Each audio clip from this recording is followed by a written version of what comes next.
Hi friends, welcome to the channel The Nurse. Here we are discussing about an important topic, that is infection control nursing.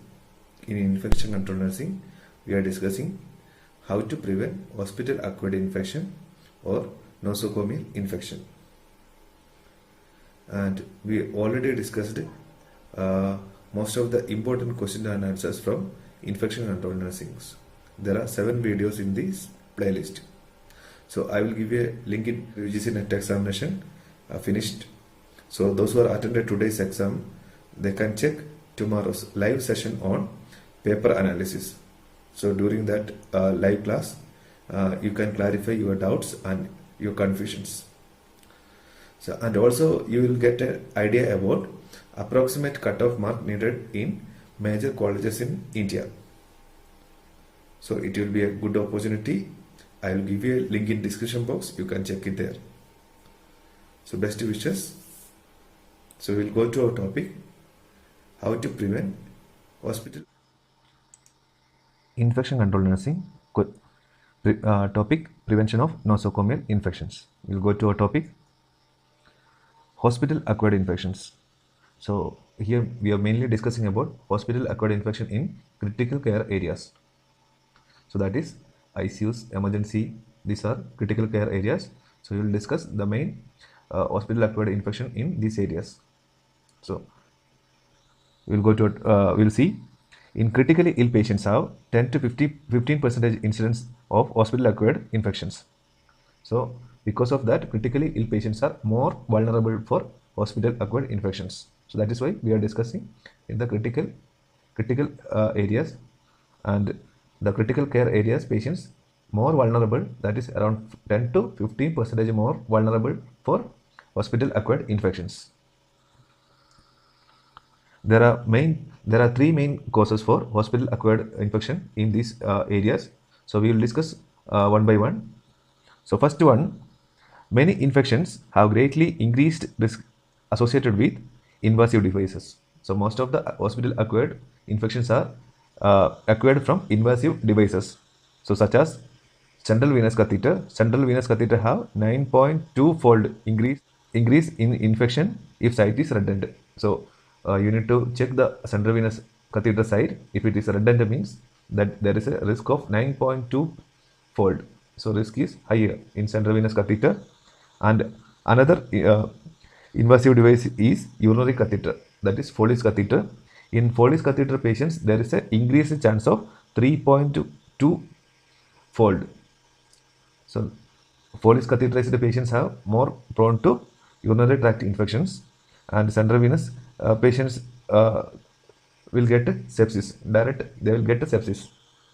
And the third and important patients category, those who are the patients with endotracheal tube or ET tube.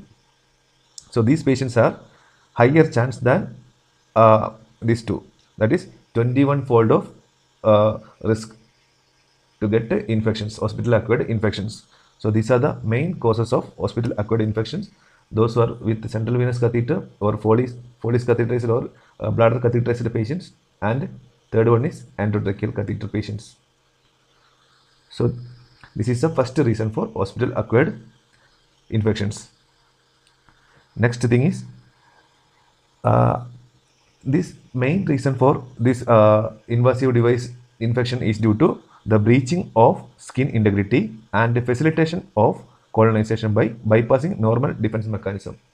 So you know the skin is the first layer of defense mechanisms. So any damage to the skin will leads to the entry of microorganisms to our body. So we are purposefully making a point of entry for the microorganism by making invasive devices. So that is through inserting central venous catheter, or through inserting Foley's catheterization, or by intubation with the endotracheal tube. So we are giving or breaching of skin integrity and facilitation of colonization by bypassing normal defensive mechanisms. So skin and mucous membrane is the first layer of defense mechanism. So we are giving a entry point to the microorganisms. That is the main reason. Next, point is increased requirement for antibiotic amongst critically ill creates resistant strains of organisms which can be transmitted rapidly from patient to patient. So those who are admitted in critical areas may need higher doses of antibiotic. In that cases, there is a chance to uh, create a resistant microorganism. For example, methicillin resistant Staphylococcus aureus, that is MRSA, and vancomycin resistant microorganisms. These are the examples. So these kind of strains will transmit patient to patients very easily. So first cause is due to invasive devices. Second line is due to the use of increased requirement of antibiotics. This will cause resistant strains of bacteria or microorganisms. This may spread patients to patient, that is cross infections. The second point, increased requirement for antibiotics. So third point is compromised immune systems. So those who are already admitted in critically ill patients, they are very vulnerable for infections because their immunity level may be affected and they are prone to other infections. So in these three conditions, hospital acquired infections chance is higher in critically ill patients, in patients admitted in critical areas. So first one is due to invasive devices. Second one is due to higher requirement of antibiotics, which creates resistant microorganisms, antibiotic resistant microorganisms, which transmits person to person easily. And the third one is immunocompromised situation in critically ill patients. So these are the main three causes for hospital acquired infections. And there are some other reasons also there. So in that, possible genetic predisposition. Some patients are more vulnerable to some kind of infection because of the less immunity level. So that is first one, possible genetic predisposition. And the second cause is presence of nasogastric tube for enteral nutrition, increasing tracheal reflex aspiration risk and supine body positioning. Those who are having Rayleigh tube or nasogastric tube for enteral feeding, to give feed, we will insert nasogastric tube and we will make them flat. We will provide that patients in a supine position. In that case, there is an increased chance of gastric reflux to lungs. So in that case, there's an increased chance to get aspiration pneumonia. This is the another cause of hospital acquired infections. So we will check other reason. The third and important point for our nurses, that is levels of nurse staffing that are less than 1:1 can cause increased cross infections. So nurse patient ratio also one of the reason for hospital acquired infections. If one nurse is handling two or more patients, there is a chance to get cross infection from one patient to another patients. So 1:1 ratio should be maintained in critically ill areas. Otherwise, there is an increased chance for hospital acquired infections. So these are the main factors that causing hospital acquired infections. There are so many other reasons also. These are the important factors I included in this video. So next thing, hand washing and alcohol gel disinfection. To prevent cross infection, first line of prevention is washing your hands. So washing your hands you can use either with soap and water or with alcohol based solutions. So the single most important factor in preventing transmission of infection, that is hand washing, that you can use either by soap and water or by alcohol based solutions. So in this corona situation, alcohol based solution hand rubs are very common. So that is very important for every nurses to prevent hospital acquired infections or nosocomial infections. So when we need to make hand washing, so first one is before touching any patients. So before going to touch any patients, that time you need to make a hand rub, alcohol hand washing. Second thing, after touching the patient, you need to wash your hand. So that is after touching patient or patient's body fluids, that either maybe with there are any body secretions or any sputum or any urine. If you are if you are suspecting any contact with the body fluid or patient, in that case also you need to wash your hands with alcohol hand rub. And third moment is prior to preparation of IV fluids, IV drugs, or any other procedures or dressings. That time also you need to wash your hands. First one is before touching the patients. Second one is after touching patient or any patient's body fluids. And third one is before preparing any IV drugs or before preparing any you are attending any dressings, patient's dressing or any other invasive procedures. In that cases also you need to wash your hands. So fourth one is before leaving the bedside. So after attending your patients, while you are leaving your patients, that time also you need to wash your hands. So these are the main important moments you need to wash your hands during the patient care. So I will show you a picture. First one is before touching the patient, and second situation is before clean or aseptic procedures. So before touching, before cleaning, before any procedure. Third moment is after body fluid exposure risk. After touching with any body fluid or you are suspected, you are contacted with any other body fluids, that time also you need to wash. And fourth moment is after touching a patient. So after touching patient, it is a confirmed case. So there is you should wash your hands with either with soap and water or with alcohol based hand rubs. So fifth and final moment is after touching patient surroundings. So if you are touching with any patient bedside table or bed linen or any bed coat, so that time also you need to wash your hand. So these are the important 5 moments of hand washing. So next we will see what are the limiting infection in critical area. So in generally some points I will mention here. So that is a important points you need to remember. So that is general thing. So hospital wise hospital there will be a change and there will be a infection control policy. So you need to follow your hospital policies. But the basic is same everywhere. So you need to follow your hospital policy first, but you need to know the basic things. First one is strict adherence to local infection control policies. Local infection control policies means your hospital infection control policy. Your hospital infection control policy might be introduced by your microbiology department or by your infection control team. So that you need to follow strictly. So that is the first point while preventing hospital acquired infections. Then strict adherence to local infection, that is already we discussed. Then next one is local antimicrobial use policies. So in some hospital have some written policies for using antibiotics. So in my hospital there is a written policies. Every hospital there will be a separate antibiotic use or antimicrobial use policies. So you should know that policy and you should follow that antimicrobial policies. For a post-op period, which antibiotic that there will be a certain antibiotic.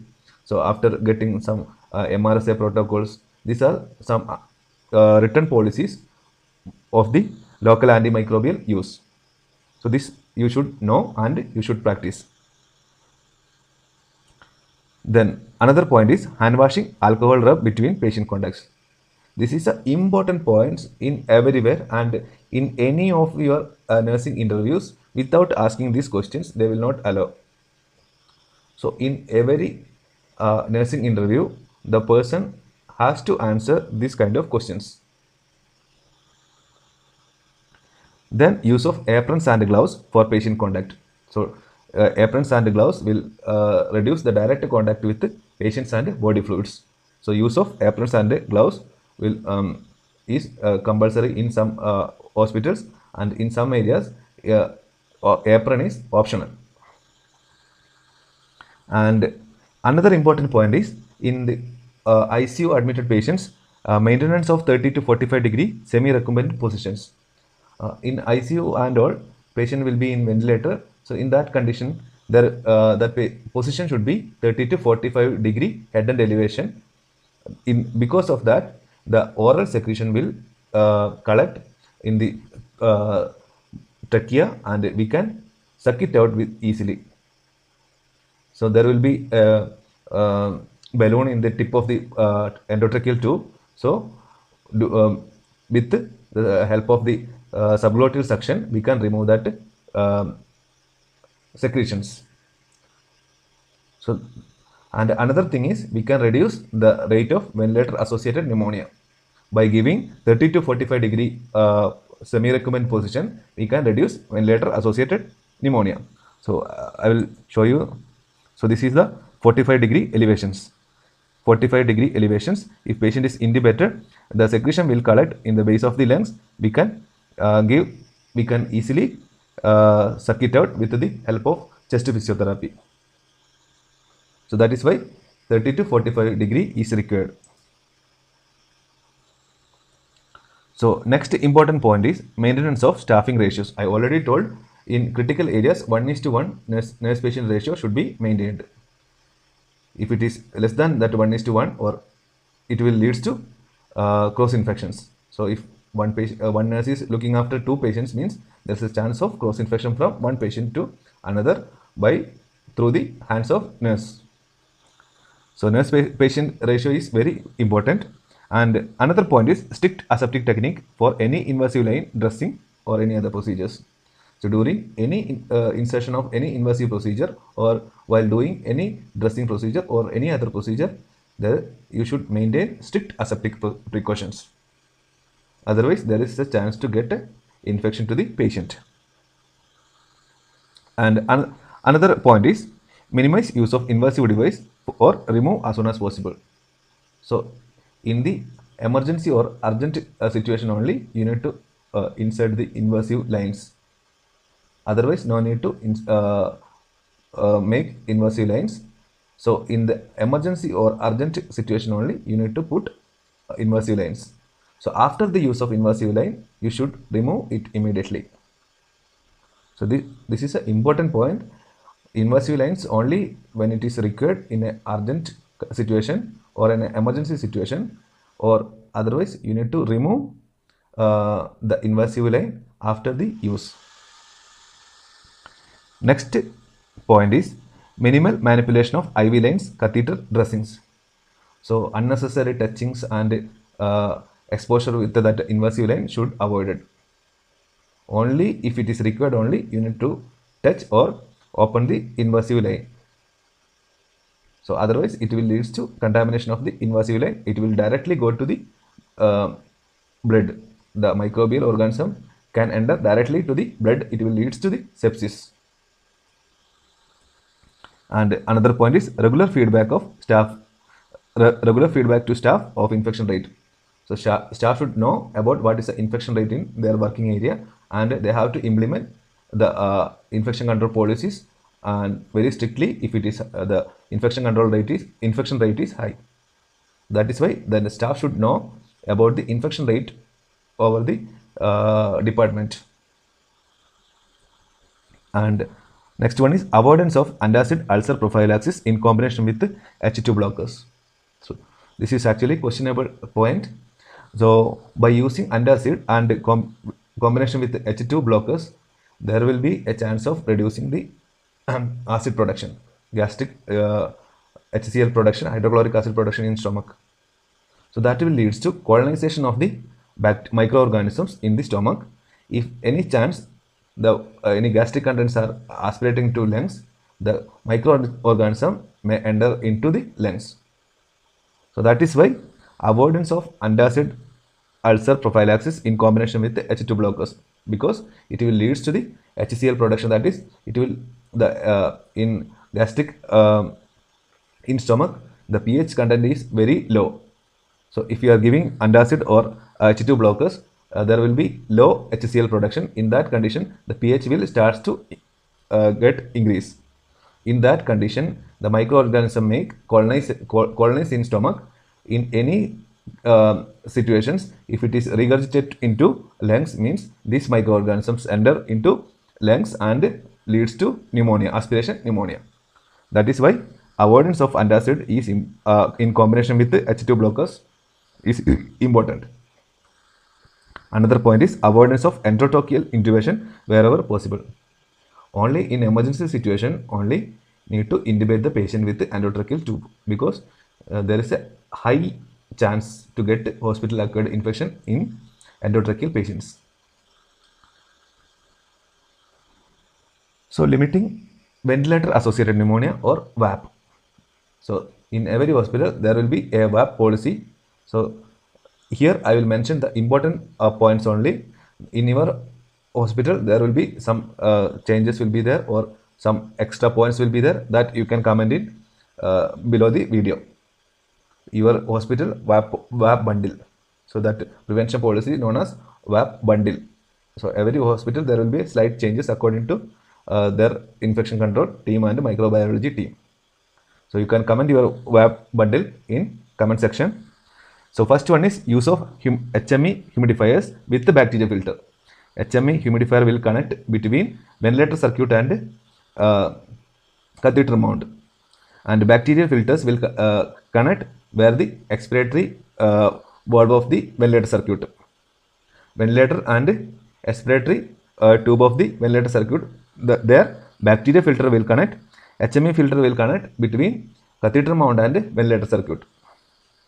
So you already know this is the HME filter that is used to give moist humidified air to the patient, and this is bacteria filter. This will prevent the bacteria enter into ventilator, because the same ventilator only using for another patient, that time it should be clean. That is why bacterial filter is using. So by using bacterial filter and HME filter, every 48 hours we need to change these filters. That is recommended instructions. So use of HME humidifiers with bacteria filters, that is the first point to reduce ventilator associated pneumonia. Second point is disposable ventilator circuits changed at 48 hours interval if no HME. If HME is not there, so we need to change ventilator circuit in every 48 hours.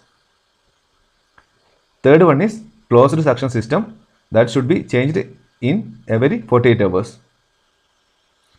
Closed suction means, I will show you a picture. This is a closed suction picture.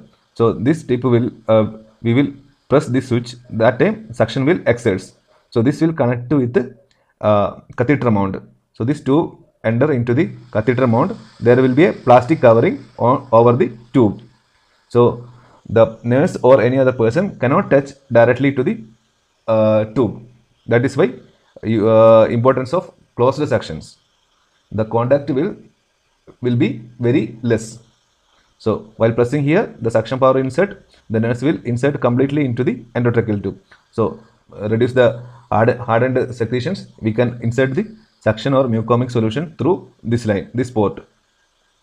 That is why closed suction, importance of closed suctions.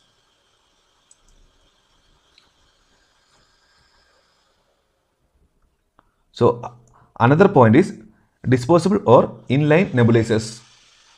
So disposable nebulizer or inline nebulizer means some nebulizer port we can connect with ventilator circuit. That nebulizers are best for prevention of ventilator associated pneumonia. So after the use we can dispose that kind of nebulizers. Next, we already discussed semi-recumbent position. Semi-recumbent position will allow the collection of secretion at the base of the lens, and we can easily remove with chest physio and suctioning. And another point is regular left lateral position change alternating with the semi-recumbent. Left lateral position we need to give every 2 hours. We need to change every 2 hourly. So we can mobilize the secretion from one area to other area.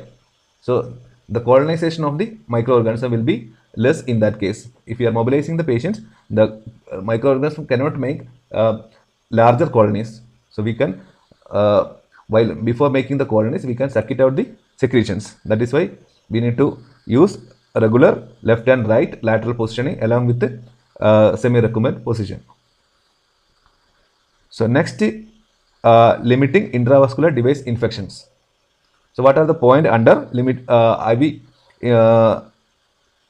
thrombophlebitis? To prevent thrombophlebitis, what are the things we can check here? So first one is aseptic technique. While inserting IV cannula or any other IV devices, we need to follow strict aseptic precautions. So otherwise, there's a chance to get infection, and the microorganism directly enter into the blood.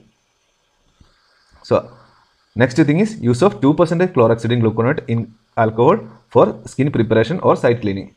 Before going to put a IV line or any other dressing or any other procedure, we need to clean the area with 2% chlorhexidine and gluconate in alcohol for skin preparation. It is recommended in your hospital. There may be slight changes, so you need to follow your hospital policy only. But this is a recommended general recommendation from infection control. The general infection control policies I am mentioning here. So in your hospital, what are the antimicrobial solution using, that you can use, no issues.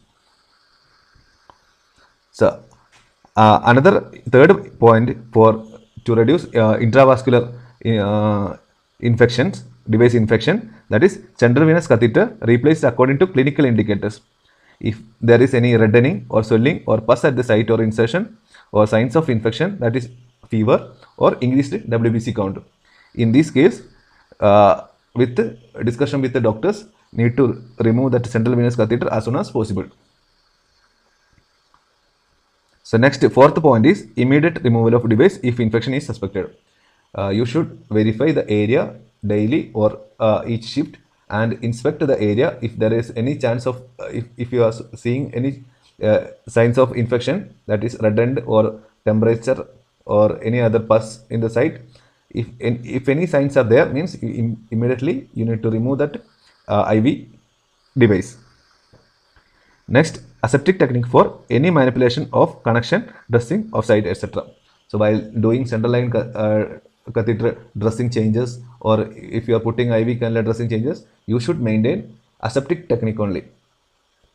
You should maintain aseptic technique, not a clean technique while handling IV devices. You should maintain aseptic technique only. And third important causes, that is urinary catheter. So how to prevent urinary tract infection? So first point is, only if it is required then only catheterize the patient. Otherwise you can manage with the U-drain or quantum catheter. And if patient is conscious and you need to start bladder training program, if patient can void, then immediately remove the urinary bladder catheter. Third point is aseptic catheter insertion. For while catheterization, you should follow aseptic technique only. It is the catheter is entering into a sterile area, that is bladder is considered as a sterile area. So you should maintain aseptic technique throughout the procedure. And fourth point is closed circuit drainage system with minimal manipulations. So catheterization set, bag, everything should be in a closed manner. The bag also should not open the that cap. It should always closed. That is an important point. Closed drainage system that should maintain. And fifth one is anchoring of catheter to prevent urethral drag. The catheter tube and bag should have adequate length, because of otherwise it will lead while turning the patient or shifting the patient, there is a chance to get pulled out the urinary catheter. So you should carefully deal with the catheterized patient and anchor the catheter. Anchor means you need to attach the catheter safely in the bed. So that is about the limiting urinary tract infections. So these are the important points for hospital acquired to prevent hospital acquired infection or nosocomial infections. So we already discussed nosocomial infections are mainly through intravenous or intravascular devices, or through higher use of the antibiotics in the critical areas, or due to immunosuppressed condition of the critically ill patients. And we already discussed some general policies to limit the hospital acquired infections, and we specifically discussed how to prevent ventilator associated pneumonia, how to prevent infection through IV devices, and what are the preventive measures to prevent, what are the preventive measures for urinary tract infections. So you need to follow these things, and if your hospital doesn't have infection control protocol, means you should ask with your microbiology team and make a new infection control policy for your hospital. So that is about today's video, and thank you for watching this video. Please like and comment this video, and don't forget to subscribe our channel, Dinesh.